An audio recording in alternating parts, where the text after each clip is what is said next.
Tidak hanya Yesus Kristus, Syekh Abdul Qadir Al-Jailani pun bisa menghidupkan orang mati dan beberapa yang lainnya. Kenal Saifuddin Ibrahim yang suka ngejek Islam, menjelek-jelekan Islam, dan si Udin itu sekarang ngacir ke Amerika. Persis Paul Zhang, orang Tegal yang menghina Islam dan bersembunyi di negara Inggris.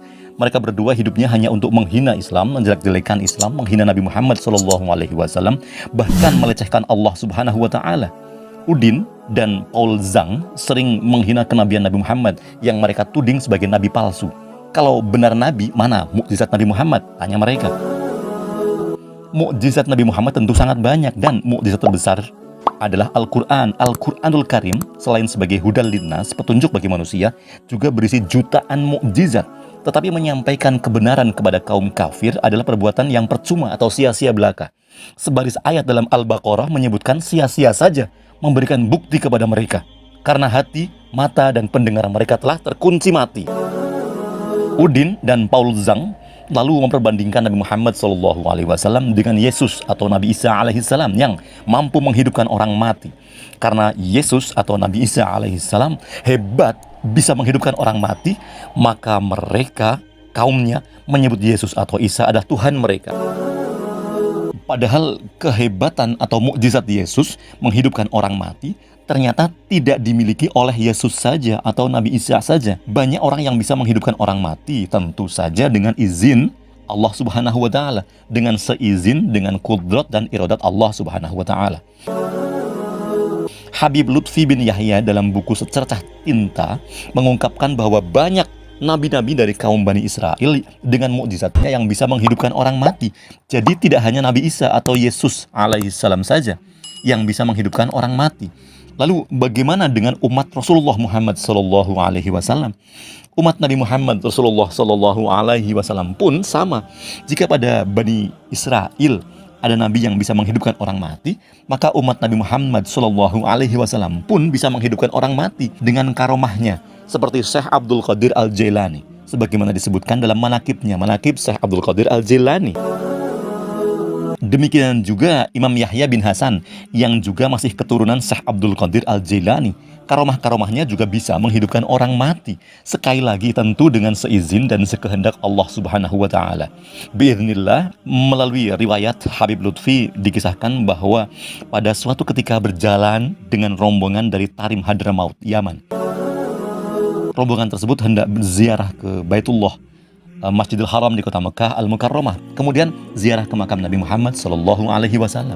Dalam perjalanan ke Madinah setelah dari Mekah, seorang rombongan ada yang meninggal. Kemudian ada yang melapor kepada Imam Yahya bahwa ada anggota rombongan yang meninggal dunia. Lalu Imam Yahya datang dan memegang telinga orang tersebut dan berkata, "Hai, kamu mau saya ajak ziarah ke Jaddana?" Jaddana itu artinya kakekku, Al-Mustafa Muhammad SAW. Nanti setelah berziarah ke makam Jaddana Al-Mustafa, mau mati silahkan, matilah. Ayo kum, biiznillah. Hiduplah kembali dengan seizin Allah. Akhirnya, seorang anggota rombongan yang mati itu hidup kembali. Tetapi ketika kembali dari Tarim, setelah berziarah ke makam baginda Rasulullah Muhammad SAW, orang tersebut kemudian meninggal lagi. Itulah asal-usul kenapa disebut bin Yahya, karena mempunyai karomah bisa menghidupkan orang mati. Jadi, menghidupkan orang mati tidak hanya mukjizat Yesus atau Nabi Isa alaihissalam saja, karomah para wali pun mampu melakukannya. Satu kali lagi, tentu dengan biiznillah, biqudratillah, dengan seizin dan sekehendak Allah Subhanahu wa Ta'ala. Menurut sumber kedua disebutkan bahwa Yahya itu memang yang memberi nama adalah baginda Nabi SAW, sesuai keterangan Habib Alwi bin Thohir Al-Haddad, mufti dari Johor, Malaysia. Karomah-karomah tersebut tercatat tidak sedikit. Menurutnya Nabi Allah Uzair, hewan yang sudah mati sekian ratus tahun bisa dihidupkan kembali. Umat Sayyidina Muhammad SAW pun ada yang seperti itu, bisa menghidupkan hewan yang sudah mati, yaitu Habib Abu Bakar bin Abdullah bin Thalib Al-Attas. Kambing kesenangannya mati, akhirnya dihidupkan kembali oleh Habib Abu Bakar, tentu dengan seizin, biiznillah, biqudratillah. Jika kepada para nabi disebut mukjizat, maka yang melekat pada diri para ulama maupun waliullah adalah karomah. Karomah yang dimiliki oleh wali itu tidak hanya yang nampak ketika hidup saja, tetapi setelah wafat, waliullah masih diberikan karomah. Dan bagi pengikut Ahlus Sunnah wal Jamaah, kepercayaan terhadap adanya waliullah dan karomah itu perlu diyakini secara baik. Bahkan, 4 imam madhab sudah sepakat mengenai karomah yang ada para wali ketika hidup maupun sudah meninggal. Di antaranya adalah penjelasan Syekh Soleh Darat As-Samarani. Syekh Soleh Darat As-Samarani adalah ulama besar Indonesia yang hidup pada masa atau era penjajahan Belanda. Yang dikutip dari Rikza Hamami tentang wali dan karomah adalah dalam syarah Nazm Jauharut Tauhid Syekh Ibrahim Al-Laqani. Wali menurut Kiai Haji Soleh Darat As-Samarani adalah seorang arif billah. Arif billah artinya mengetahui Allah sekedar derajat dengan menjalankan secara sungguh-sungguh taat kepada Allah dan menjauhi maksiat. Artinya para wali itu menjauhi segala macam bentuk maksiat berbarengan dengan selalu bertaubat kepada Allah. Sebab wali itu belum berkategori maksum atau terjaga seperti para nabi. Maka para wali belum bisa meninggalkan maksiat secara penuh. Makanya mereka disebut waliullah. Keberadaan wali yang sedemikian agung ini mendapat keistimewaan dalam hidupnya.